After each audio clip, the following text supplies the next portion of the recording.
एक बार प्रेम से बोलेंगे ओम नमो भगवते वासुदेवाय। देखिए मित्रों, श्री राधा जी गोपियों से एकादशी व्रत का महात्म बता रहे हैं। जब गोपियां उनसे ये बात पूछ रही हैं तो ये जो है बहुत ही सुंदर जो है वर्ण है।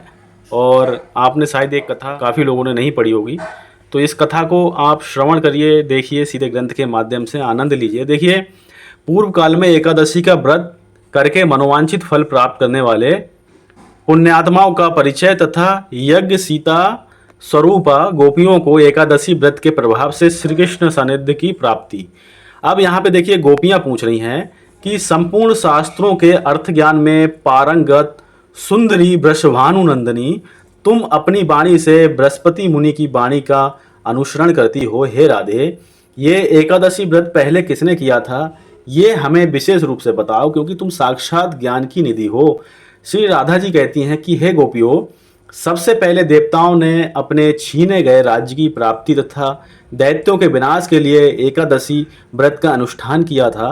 राजा वैसंत ने पूर्व काल में यमलोकगत पिता के उद्धार के लिए एकादशी व्रत किया था। लुम्पक नाम के एक राजा को उसके पाप के कारण कुटुंबी जनों ने अकस्मात त्याग दिया था। लुम्पक ने भी एकादशी का व्रत किया था और उसके प्रभाव से अपना खोया हुआ राज्य प्राप्त कर लिया था।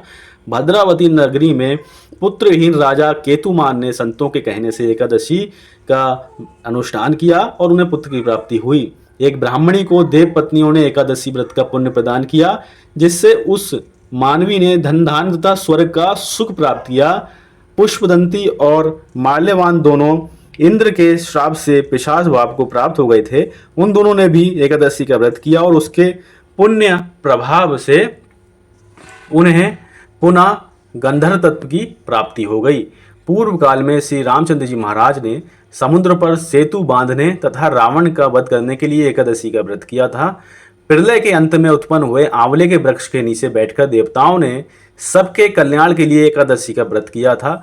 पिता की आज्ञा से मेधावी ने एकादशी का व्रत किया, जिससे वे अप्सरा के साथ संपर्क के दोष से मुक्त हो निर्मल तेज से संपन्न हो गए।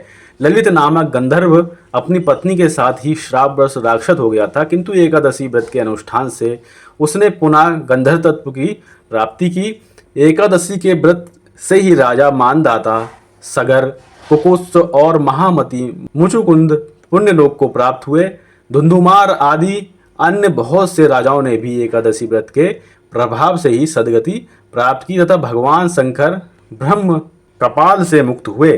कुटुंबी जनों से परित्यक्त महादुष्ट वैश्य पुत्र दुष्ट बुद्धि एकादशी व्रत करके ही बैकुंठ लोक में गया था। राजा रुक्मांगद ने भी एकादशी का व्रत किया था और उसके प्रभाव से भूमंडल का राजभोग कर वे पूर्ववासियों सहित बैकुंठ लोक में पधारे थे। राजा अम्बरीश ने भी एकादशी का व्रत किया था, जिससे कहीं भी प्रतिहत न होने वाला ब्रह्म श्राप उन्हें छू भी ना सका। हे माली नामक यक्ष कुबेर के श्राप से कोढ़ी हो गया था, किंतु एकादशी का अनुष्ठान करके वह पुनः चंद्रमा के समान कांतिमान हो गया। राजा महिजित ने भी एकादशी का व्रत किया था, जिसके प्रभाव से सुंदर पुत्र प्राप्त कर वे स्वयं भी बैकुंठगामी हुए। राजा हरिश्चंद्र ने भी एकादशी का व्रत किया था, जिससे पृथ्वी का राज्य भोग कर वे अंत में पूर्ववासियों सहित बैकुंठ धाम को गए। पूर्व काल में सतयुग में राजा मुचुकुंद का दामाद शोभन भारतवर्ष में एकादशी का उपवास करके उसके पुण्य प्रभाव से देवताओं के साथ मंदरांचल पर चला गया।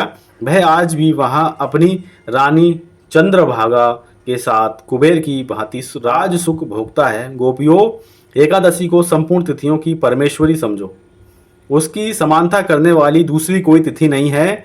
श्री नारद जी कहते हैं कि हे राजन, श्री राधा के मुख से इस प्रकार एकादशी की महिमा सुनकर यज्ञ सीता स्वरूपा गोपिकाओं ने श्री कृष्ण दर्शन की लालसा से विधि पूर्वक एकादशी व्रत का अनुष्ठान किया और एकादशी व्रत से प्रसन्न हुए साक्षात भगवान श्री हरि ने मार्गशीर्ष मास की पूर्णिमा की रात में उन सब के साथ रास किया।